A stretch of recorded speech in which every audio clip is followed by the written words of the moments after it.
திருவள்ளூர் மாவட்டம் திருத்தணி தாலுகா திருவாலங்காடு ஒன்றியம் சின்னமண்டலி கிராமத்தில் பொதுப்பணித்துறைக்கு சொந்தமான ஏரி உள்ளது. 50 ஏக்கர் பரப்பளவில் உள்ள இந்த ஏரியில் 60 விழுக்காடு தண்ணீர் நிரம்பி இருந்தது.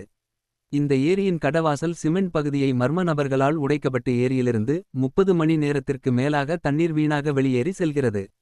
இதனை தடுக்க வேண்டும் என்று பொதுப்பணித்துறை அதிகாரிகளுக்கு அப்பகுதி விவசாயிகள் தகவல் தெரிவித்தும் அதிகாரிகள் நடவடிக்கை எடுக்கவில்லை என விவசாயிகள் குற்றச்சாட்டினர்.